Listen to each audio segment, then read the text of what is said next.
Swastiastu, hai pemirsa, kembali lagi bersama saya di VVIP. VVIP kali ini hadir dari Pulau Dewata, Bali, tepatnya di Kabupaten Klungkung. Saya sudah berada di Catus Sepate atau di Perempatan Agung di Kabupaten Klungkung. Dan VVIP kali ini akan menghadirkan sosok yang sangat menginspirasi dari kisah hidup beliau hingga perjuangan beliau. Bukan siapa-siapa, menjadi orang nomor 1 di Kabupaten Klungkung. Yuk ikuti keseruannya hanya di VVIP Kompas TV.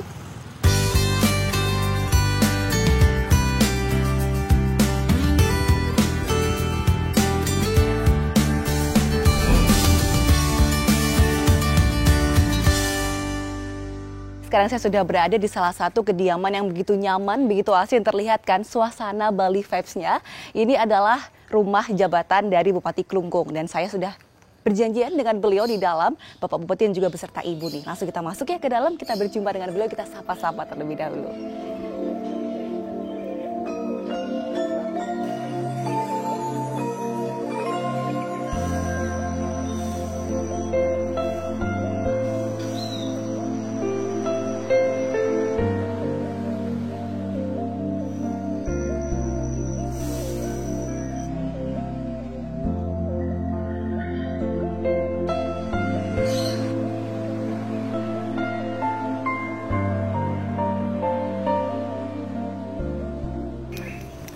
Om Swastiastu, Bapak Ibu, Rahajeng Semeng, Rahajeng Semeng, Punapi Gatra Bapak Ibu. Astungkara becek-becek. Astungkara becek-becek. Ini dia pemirsa, beliau adalah Bupati Klungkung, Bapak Inyoman Suwirte beserta Ibu nih. Nama lengkapnya Dinengah Rayu Astini atau yang akrab disapa dengan Ibu Ayu Suwirte. Begitu ya Bapak Ibu. Ini tadi kegiatan pagi memang selalu dengan habis membanten, selesai membanten, begitu ya Bapak Ibu ya. Sembahyang juga. Tadi sembahyang juga, langsung di pura di kediaman ya Bapak Ibu.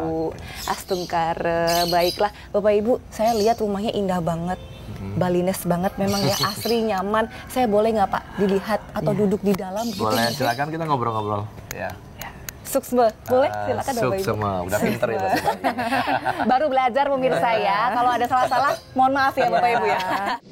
Terima kasih Matur Suksma ini Bapak Ibu, saya sudah boleh diizinkan untuk bisa kita bercengkrama di sini ya Pak. Ini termasuk dari halaman atau apa nih Pak? Gapura. Pendopo gitu kan. Pendopo dari rumah jabatan ya Pak. Tempat terima tamu, kalau tamunya banyak tuh ngobrolnya nunggunya di sini. Iya enak nih Pak, sambil menghirup udara segar ya pemirsa ya. Kalau di dalam sudah biasa, nah ini enak deh. Mau nanya ke Bapak 3 pertanyaan cepat. Nah ini nggak boleh dipilih dua-duanya, harus pilih salah satu. Waduh. Bersedia? Bersedia. Baik, pertanyaan pertama Pak Bupati, pilih ayam atau seafood? Seafood. Seafood. Oke, pertanyaan kedua, lebih milih bekerja atau merawat cucu? Saya pilih merawat cucu. Oke, merawat cucu. Terakhir nih Pak, pertanyaan ketiga, lebih memilih usaha di bidang pariwisata atau koperasi? Koperasi. Oke. Bapak emang lebih suka seafood? Bos sangat suka, kalau saya kemana-mana tuh saya ya. kejar seafoodnya. Seafoodnya, apalagi di Bali ini kan banyak banget pasti seafoodnya ya. Kalau saya bilang suka seafood tuh banyak yang bawain seafood biasanya. Gitu ya, langsung setelah ini rame ya, kerujapnya Bapak. Terus kalau Bapak emang ini ya Ibu ya, lebih suka merawat cucu atau bekerja? Nah tadi tuh kayaknya pilihan yang bikin dilematis ya Pak. Tadi tapi pilihannya adalah bekerja, iya? Saya pilih cucu. Pilih cucu? Ya, karena gini, maksud saya kan pada saat bekerja itu kan kita rutinitas. Tapi cucu itu kan rasa kangen tuh, pada saat kangen tuh pekerjaan saya bisa taruh. Oke. Kan? Apalagi kalau pulang kantor lihat cucu, kakek, peka gitu kan. Wah, panggilnya itu ya? Peka. Kalau di Bali itu peka, kadang-kadang kakek, gitu kan. Kadang-kadang apa namanya panggilan grandpa, maunya suka-sukanya dia lah gitu kan. Jadi memang agak berat tadi kalau disuruh milih pekerjaan atau keluarga gitu ya Pak istilahnya ya. Tapi tetap dua-duanya punya porsi yang sama ya. Baiklah. Tadi kalau ngomongin koperasi sama pariwisata berat juga ya Pak?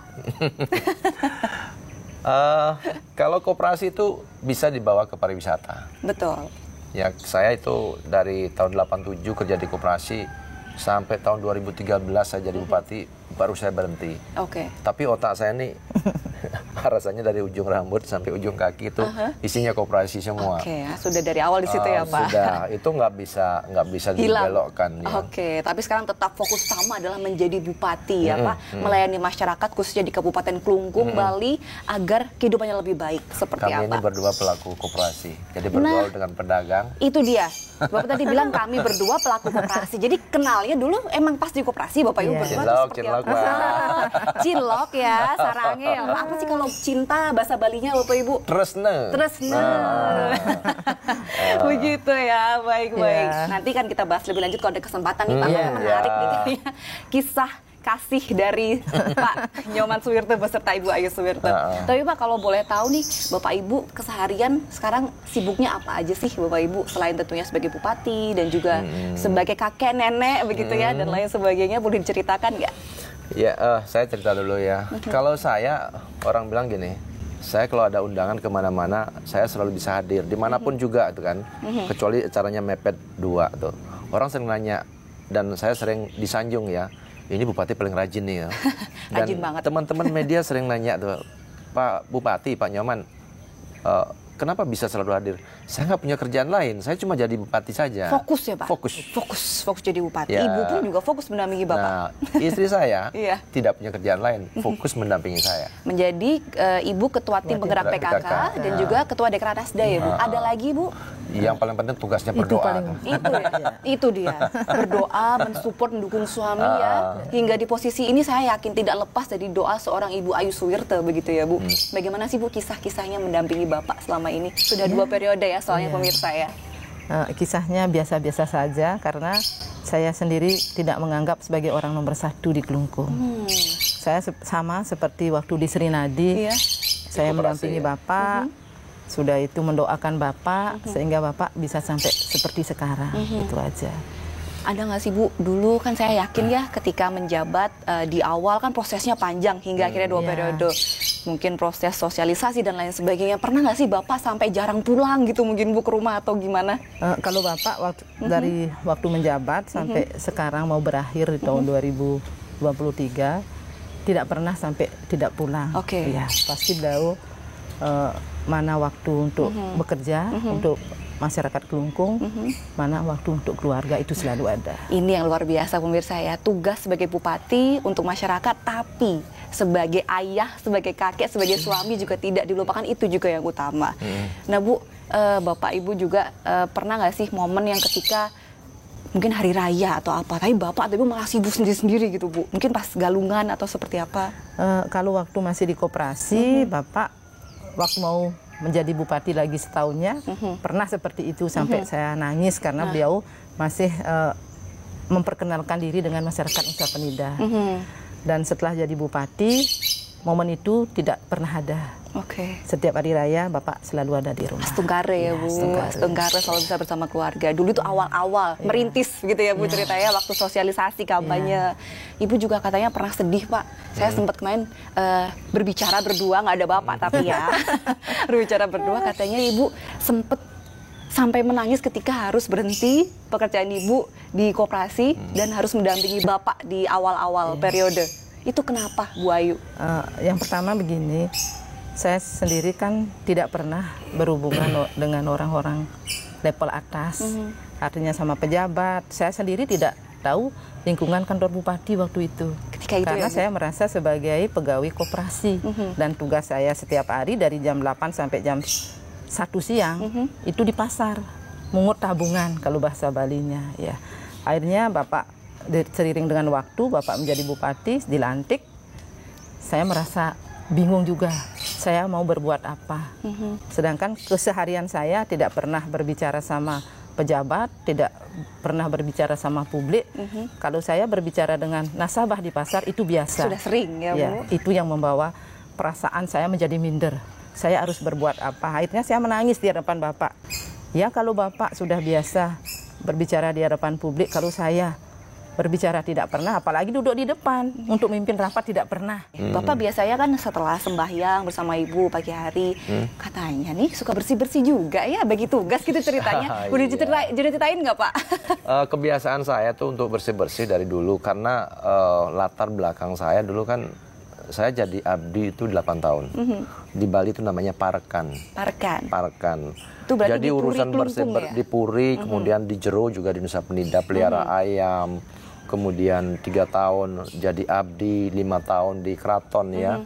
Itu bersih-bersih dari nyapu, tapi saya sangat menikmati pekerjaan itu ya, agar bisa saya mendapatkan sesuap nasi. Jadi 8 tahun ya saya jadi abdi. Itu ketika usia berapa Bapak? SMP, sudah menjadi SMA abdi. dan kerja 2 tahun ya, 3 tahun ya, 3 tahun. Baru saya mohon diri, mau pamit ya bahasanya di keraton, dan saya mulai pindah dan fokus untuk bekerja waktu itu. Gitu. Nah, akhirnya kebiasaan bersih-bersih tadi ke bawah sampai walaupun sudah jadi bupati 2 kali ya Pak ya. Tapi saya jadi penasaran Pak, Ibu juga saya ingin tahu kira-kira kisah masa lalu seorang Inyoman Suwirte ketika dulu masih lahir dan sebagai warga asli Nusa Ceningan seperti apa? Boleh nggak sih Pak saya berkunjung ke rumah asli Bapak di sana, bertemu dengan keluarga juga mungkin? Dengan senang hati, tapi situasinya agak sedikit berubah. Tapi masih ada sisa-sisa peninggalan tempat saya tidur, satu rumah tanpa tembok itu bertiga, berlima, itu masih ada. Nanti kita lihat-lihat di sana. Boleh ya Ibu ya? Boleh. Nanti ke sana sama Bapak juga. Sambil menikmati suasana pariwisata di sana. Itu juga yang penting. Sembari kita jadi anak pantai ya nanti pemirsa di sana, sembari kita tengok dulu keseharian Pak Inyoman Suwirte ketika masih kecil ya di Nusa Ceningan. Matur sukses Bapak Ibu. Selamat melanjutkan aktivitas kembali ya. Tetap bersama kami pemirsa di VVIP Kompas TV.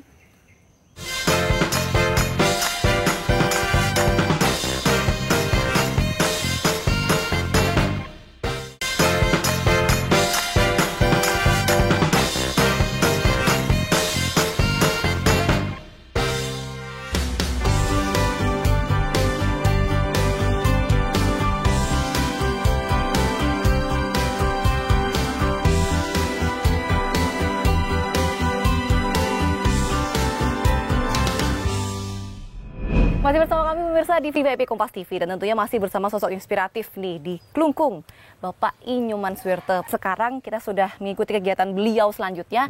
Ada di desa mana sekarang ini kita Pak? Desa Pakse Bali. Pakse Bali. Pakse Bali. Dan bisa dilihat ya pemirsa di belakang kami saat ini memang ada rumah-rumah penduduk yang masih non permanen ya Pak. Dan kebetulan menempati tanah yang bukan miliknya. Jadi Bapak juga ada program selaku Bupati Klungkung adalah bedah desa begitu ya Pak? Awalnya kita ngetahui ini dari program bedah desa.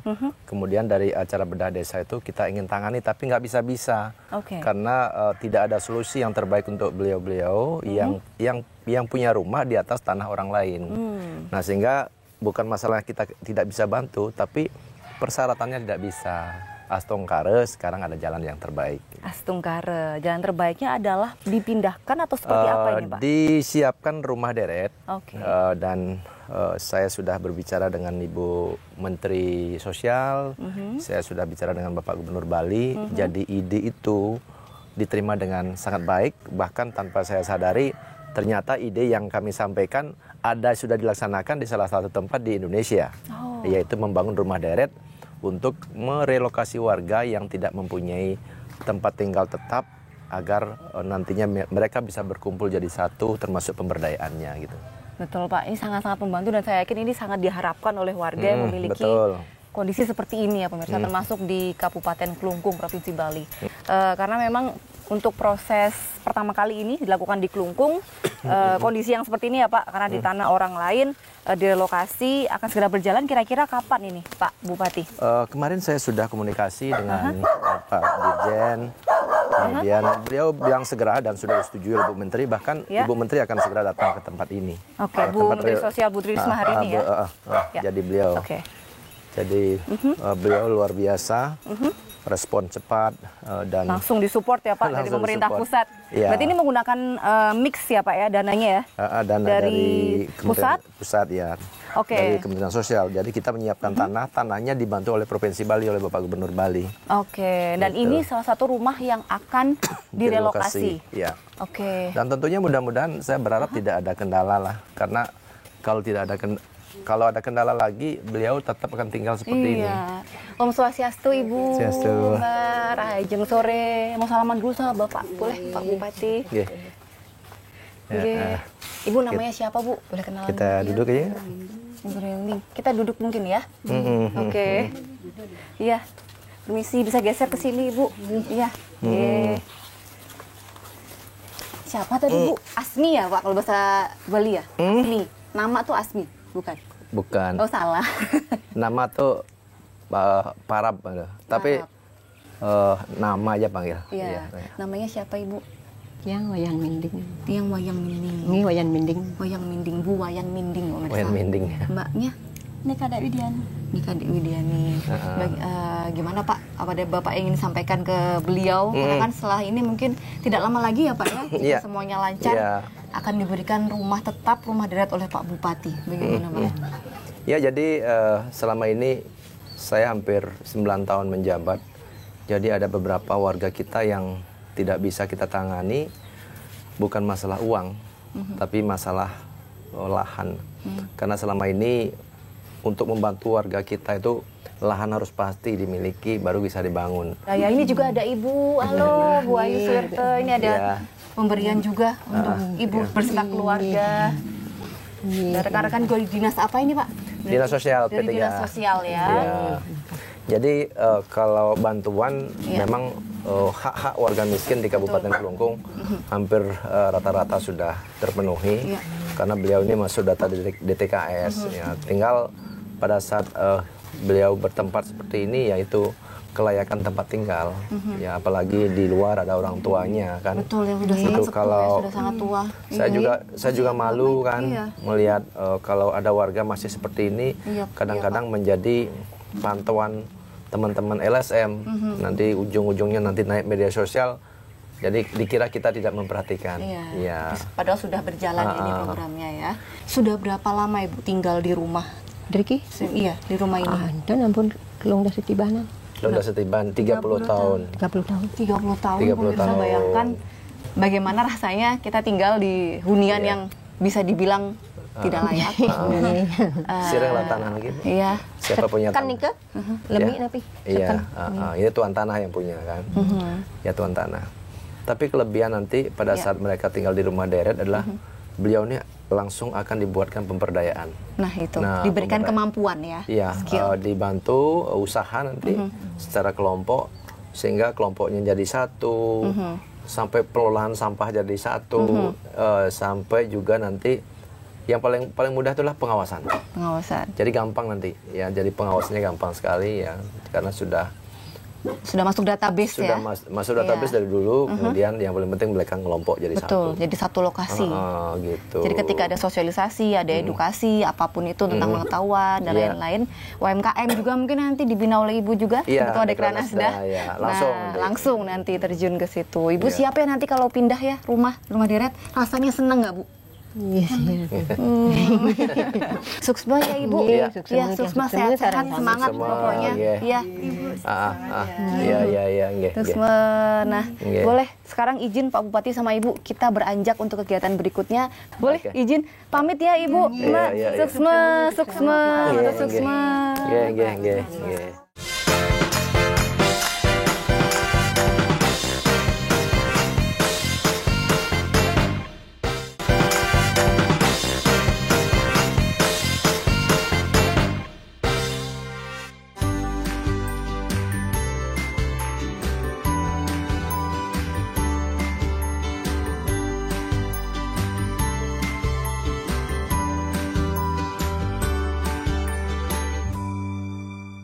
Oke, ini yang saya bilang tadi, ya tempat saya bermemori sama orang tua, sama saudara-saudara.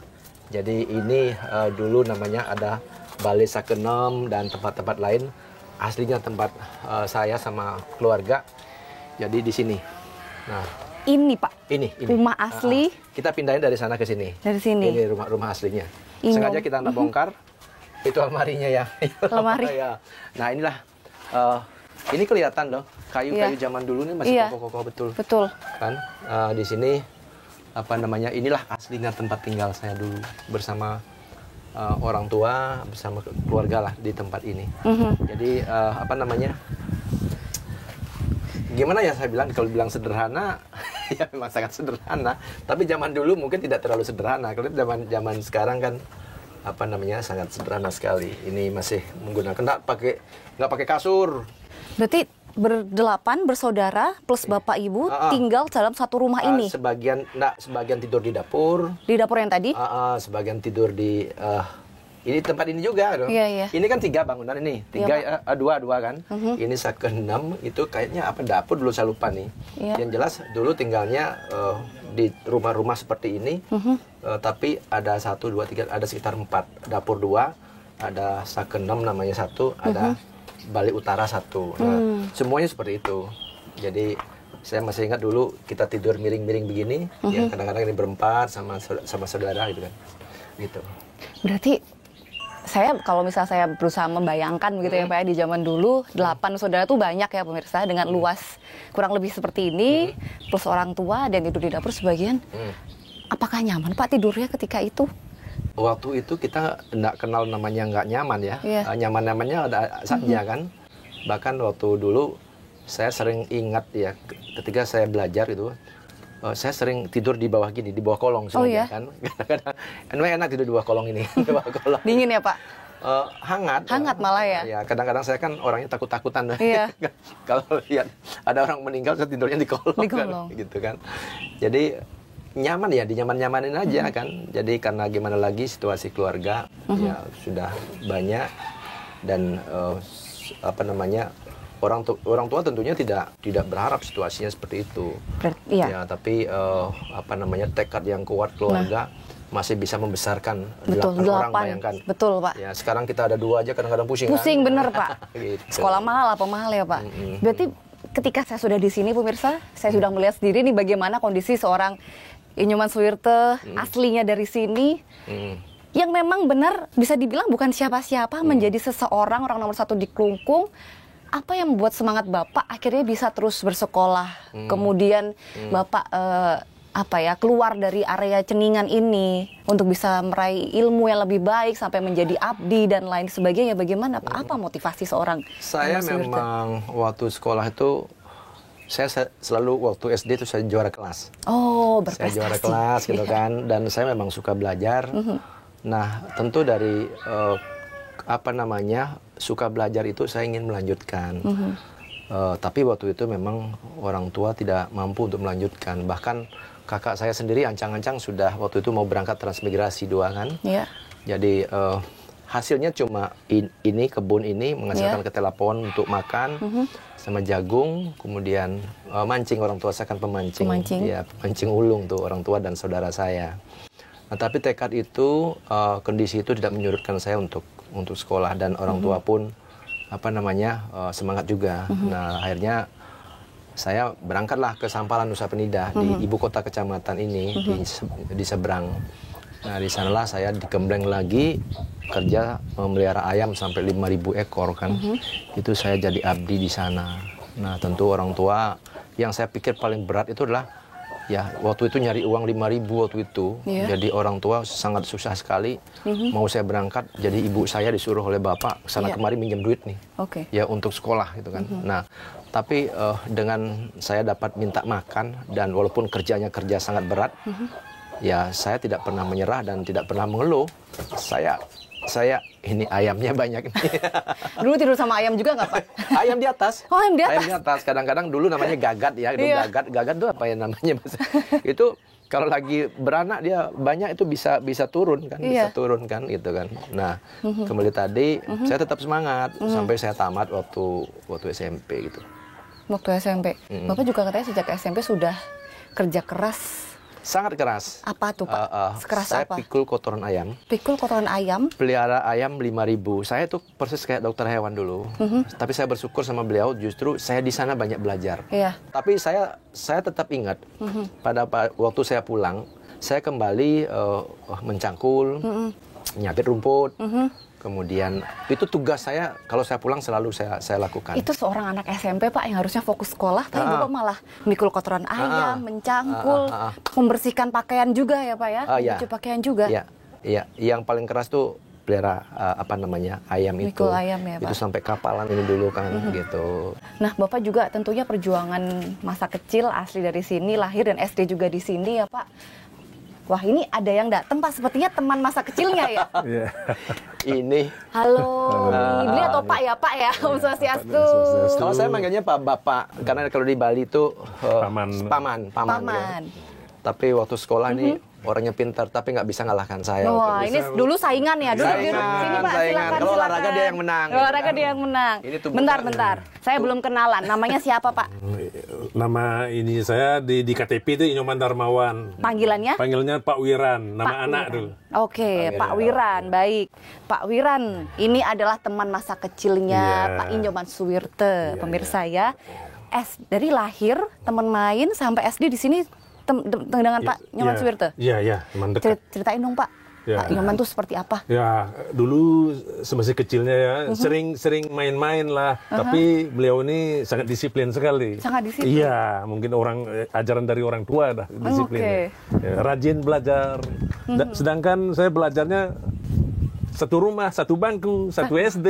Bener-bener bestie banget berarti ya. Ada nggak sih Pak kisah menyentuh dan tak terlupakan perjuangan masa kecil Bapak berdua?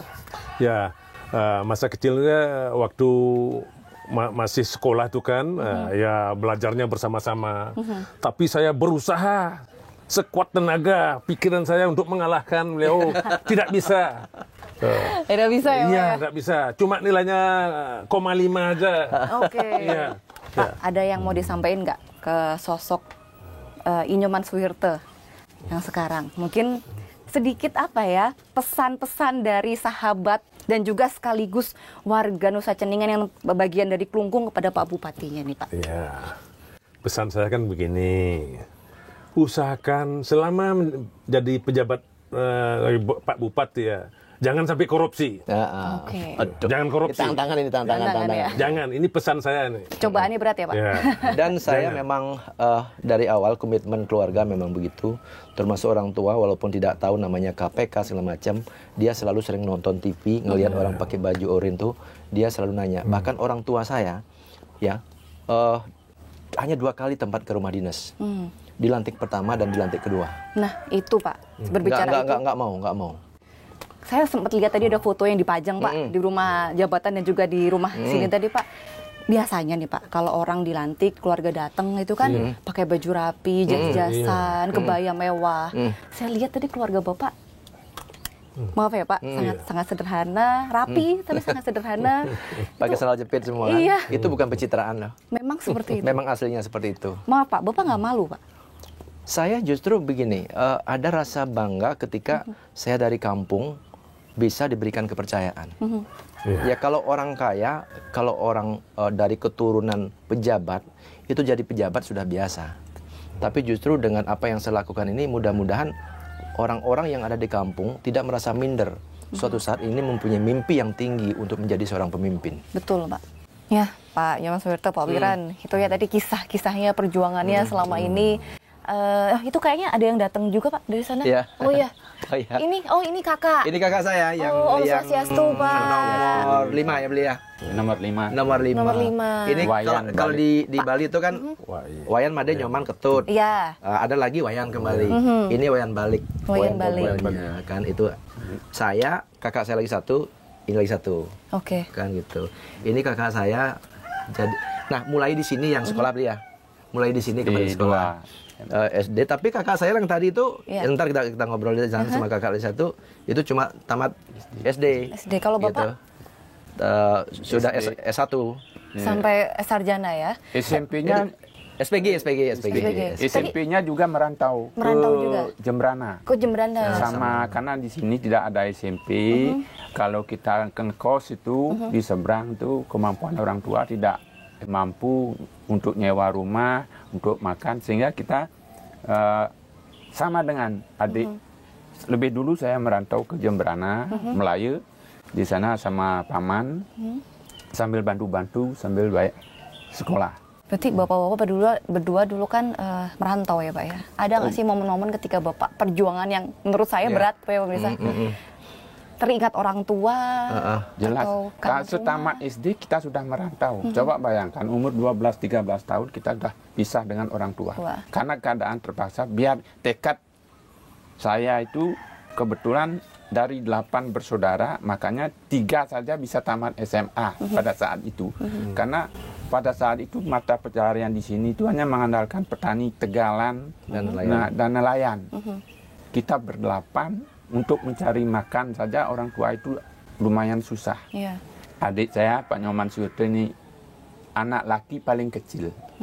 Pada saat itu pekerjaan apapun kita ambil, kakak-kakaknya ambil itu apakah membantu mencari makanan ternak, dia ikut.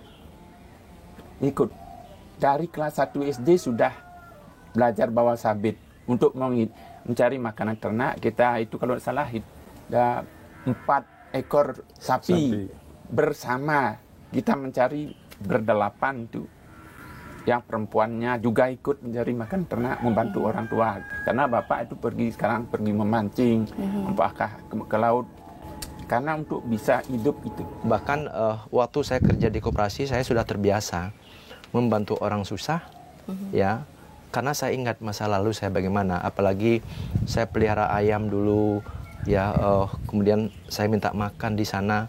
Di sana sering sekali saya nangis, bukan menangis menyesali diri, tapi ingat orang tua, kangen sekali sama orang tua. Karena saya waktu itu di sana tidak boleh pulang ya, karena ayamnya tidak ada yang melihara. Jadi saya harus tinggal walaupun libur, saya nggak boleh pulang. Termasuk waktu saya di keraton juga begitu, saya nggak boleh pulang. Dan saya sadar bahwa saya mempunyai tugas di sana. Ya walaupun mungkin saya bukan pegawai, tapi saya dibutuhkan. Nah, satu yang saya ingat ketika saya dibutuhkan berarti saya bermanfaat. Yeah. Tapi pada saat bermanfaat itu sekali-sekali saya ingin juga bergaul dengan teman-teman, ingin bercanda. Yeah. Jadi saya hampir kehilangan masa remaja dan masa dewasa saya. Yeah. Saya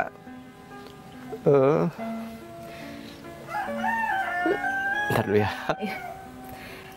Ya kita bayangin ya aja ya pemirsa ya, anak SD, anak SMP yang harusnya fokus sekolah, fokus belajar, malah harus bekerja sebagai abdi, berjuang, merantau jauh dari orang tua ya Pak. Yang sangat berat, tidak mudah. Dan setelah itu saya merasakan, ternyata gemblengan ini membuat saya kuat. Kemudian setelah saya kerja di koperasi, saya semakin semangat. Baru saya merasakan bahwa gemblengan saya dulu ini loh hasilnya gitu kan. Ya saya tidak boleh menyesali apa yang saya alami bersama saudara, saya alami dengan tuan rumah, karena saya sadar betul, ternyata waktu saya di sana itu walaupun saya kerja berat, saya banyak gemblengan, banyak kekuatan yang saya dapatkan. Mungkin orang mengira, Pak Nyoman Suyoto ini sering nangis, cengeng gitu. Tapi teman-teman saya tahu, kalau saya nangis, di balik tangisan itu saya cepat sekali memunculkan inspirasi. Iya. Dan semangat saya itu semakin mendidih. Makanya saya harus bilang, tangisan saya bukan tangis kesedihan, tapi tangisan sebuah kekuatan. Nah, betul, gitu. Itu aja. Yang lain-lain tuh banyak lagi, saya tidak perlu ceritakan. Oke Pak, kalau gitu silakan bapak-bapak bertiga mau mengenang memori masa lalu sambil nyangkut, sambil ngeliat, atau sambil apapun sama ya. ini juga sambil kita ngobrol-ngobrol. Sambil ngobrol-ngobrol, gitu betul. Sama juga kalau nggak salah bapak punya program di sini budidaya rumput laut ya Pak. Ya. Nah nanti kita ke sana juga ya pemirsa ya. Sukses bapak-bapak, tetap bersama kami di VVIP ya pemirsa.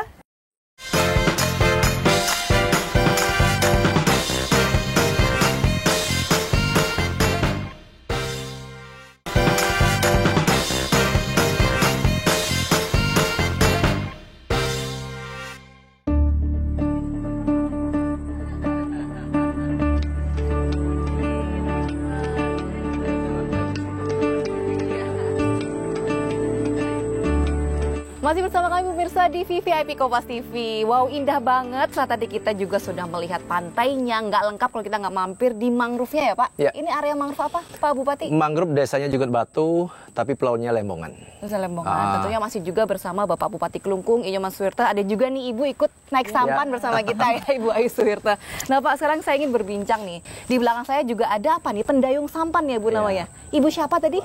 Ibu Apri. Om Swastiastu Ibu. Wanita tangguh. Salam kenal. Beliau ini juga contoh nyata dari hasil pembangunan yang ada di Nusa Penida, Nusa Lembongan, dan Nusa Ceningan nih ya Pak. Ibunya juga punya resto. Ibunya juga punya tempat penginapan juga. Itu juga hasil dari rumput laut ya Bu, betul ya? Rumput laut itu bagaimana Pak? Karena juga Bapak sempat menyampaikan bahwa Nusa Penida, Lembongan, Ceningan ini adalah titik balik pembangunan, titik ungkit maksud saya. Betul. Pembangunan khususnya perekonomian juga di Kabupaten Klungkung. Seperti apa Pak Bupati? Jadi di awal saya menjabat, kita memang lebih banyak konsentrasi ke Pulau Nusa Penida ini. Bahkan kita berani mengatakan Nusa Penida ini merupakan titik ungkitnya pembangunan Klungkung. Artinya titik ungkit itu ketika ini dikembangkan, maka semuanya akan berkembang, termasuk di Klungkung Daratan. Kalau khusus rumput lautnya sendiri Pak, bisa kita bahas lebih lanjut. Karena tadi saya pas masuk juga sempat ngelihat lagi panen ya Pak, itu ibu-ibu petani rumput laut. Memang di sini pusatnya Pak, di area Nusa Lembongan ini atau Nusa Penida ini Pak? Jadi Nusa Penida ini dengan 3 pulaunya, ketiga-tiganya itu menjadi tempat menanam rumput laut. Dari Nusa Besar, Nusa Penida itu di pinggir utaranya itu sampai pinggir baratnya itu sebenarnya semuanya menjadi tempat rumput laut. Tapi sayang setelah pariwisata kemarin itu ditinggalkan. Nah, beberapa wilayah Nusa Penida di pinggiran itu sudah mulai dikembangkan karena pelajaran dari COVID itu. Betul. Nah, khusus di Lembongan dan Jugut Batu pada saat tahun 2019 ini sempat ditinggalkan total. Si rumput laut itu Pak? Iya, rumput laut ditinggalkan sayang total. Banget, kan? Iya. Sayang banget kan Bu? Nyadar bahwa pariwisata tidak bisa terus-terusan, ya rentan terhadap guncangan-guncangan, rentan terhadap isu-isu dan mungkin juga perang dan lain sebagainya. Maka masyarakat dan saya pun terus mengajarkan jangan tinggalkan rumput laut ini, karena rumput laut inilah yang menjadi tulang punggung masyarakat di sini. Ya. Betul, jangan sampai ditinggalkan, terus dijaga dan juga dikembangkan ya Pak. Nah itu juga tentunya untuk mendukung itu semua, pembangunan ekonomi, entah wisata, entah pertanian rumput laut dan juga lain sebagainya. Infrastruktur itu penting ya pemirsa ya. Nah itu bagaimana Pak untuk bisa mengembangkan infrastruktur? Juga sudah ada pelabuhan ya Pak yang kemarin diresmikan oleh Pak Jokowi, jalan juga itu seperti apa perhatiannya Pak Bupati? Iya, semua masyarakat Nusa Penida pasti tahu di mana di awal saya menjabat jalan yang layak dipakai itu 0%. 0% kan? Kemudian tahun 2015 kita mulai kembangkan memakai kolmik ya dibantu oleh Kementerian PUPR. Ternyata hanya dengan infrastruktur atau jalan saja yang mulai halus itu geliat pariwisata yang awalnya cuma dari Jugut Batu dan Lembongan ini saja, maka Nusa Penida itu sudah berkembang luar biasa. Nah, ternyata infrastruktur ini sangat memegang peran yang penting. Nah, jadi di Nusa Penida ini jalan kita walaupun sudah ada yang mulus, ya banyak yang mulus, hampir 90% lebih kan, tapi kurang lebar, kurang panjang kan, kurang dimulusin lagi kan, sehingga wisatawan akan semakin nyaman. Oke, baiklah Pak. Sekarang saya boleh selfie dulu ya sama Bapak Ibu ya. Sembari Ibu, kita boleh lanjut jalan ya, sambil menikmati suasana hutan mangrove. Apa tadi namanya? Jugut Batu, Desa Jugut Batu. Jadi luas mangrove ini 231 hektar. 200. Ini tempat yang indah, ada trekking ke dalam. Pokoknya keren. Itu bule-bule sudah tamu-tamu atau wisatawan mancanegara sudah nunggu di sana. Langsung kita explore ya di sini. Oke, let's go ya Bapak Ibu. Tetap bersama kami ya di VVIP Kompas TV.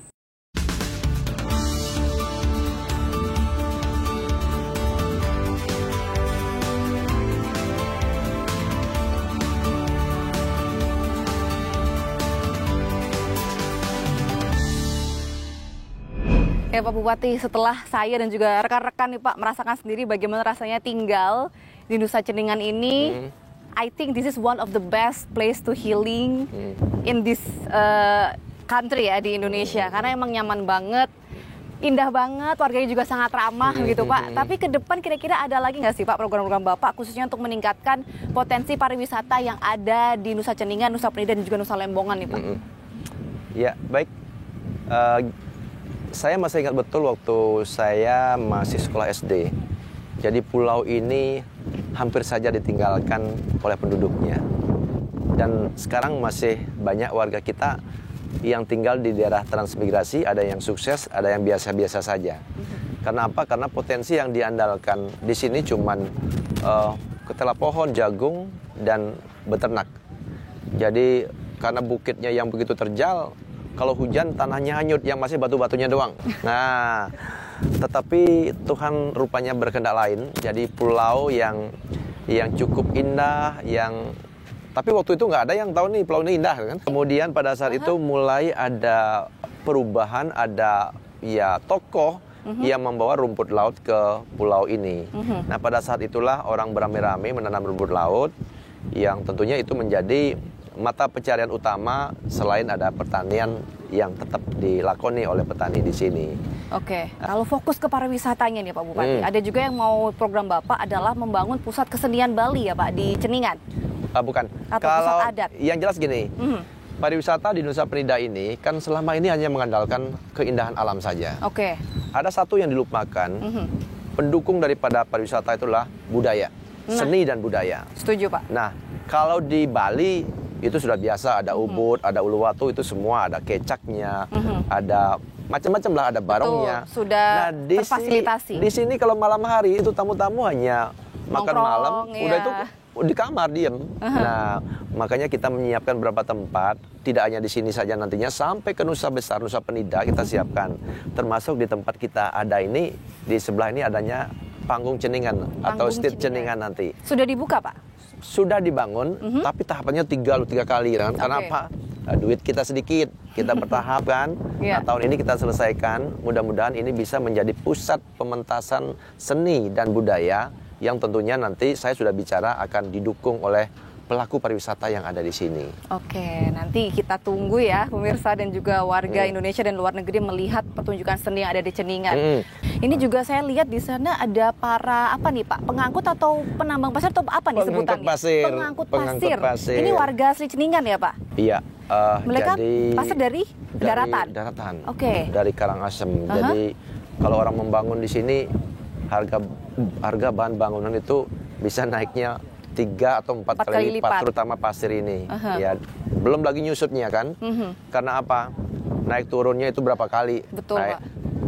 Naik mobil, turun mobil, naik perahu, turun perahu, naik mobil lagi, turun mobil lah. Itu memerlukan banyak rantai pasokan yang menyebabkan barang itu akan menjadi mahal. Nah, sehingga menyebabkan kita membangun pelabuhan segitiga emas yang tentunya difasilitasi oleh Bapak Gubernur Bali. Berbicara mengenai pariwisata lagi nih Pak, pembangunan agar lebih baik lagi di Nusa Penida, Lembongan dan juga Ceningan ini, investor sangat ramah ya Pak, di sini sangat welcome ya. Saya selama menjabat jadi bupati, kita di pemerintah Kabupaten Kelungkung ini sangat welcome terhadap investor. Saya jarang kecuali mereka mau ngobrol khusus, baru saya temani, tapi itu dengan tim lengkap. Sehingga mereka merasakan bahwa ketika mereka masuk mau berinvestasi di sini, dengan aturan yang ada, mereka tidak merasa dipersulit.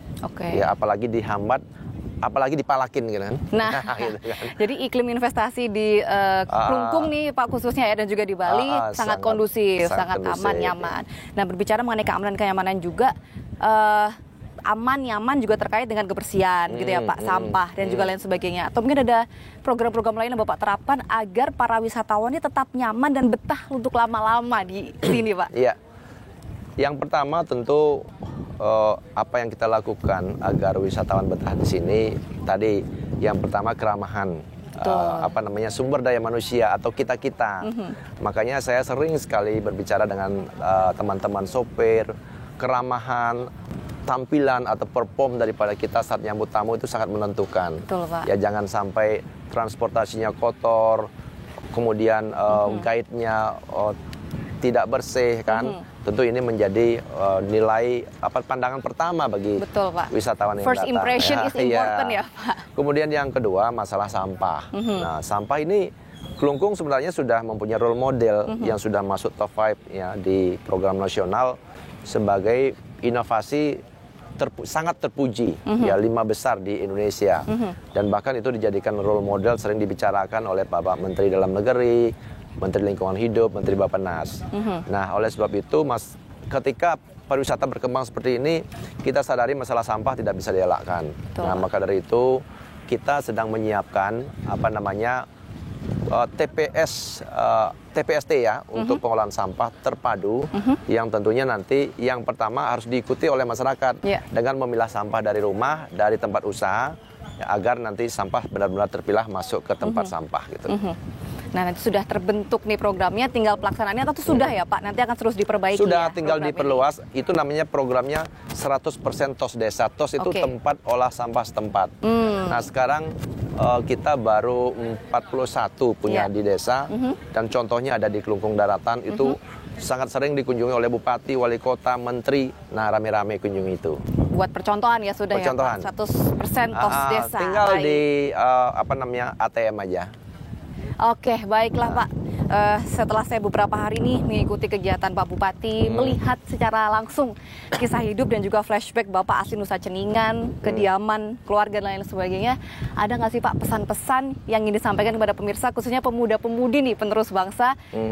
Pak Bupati aja bisa, from zero to hero, from no one to someone.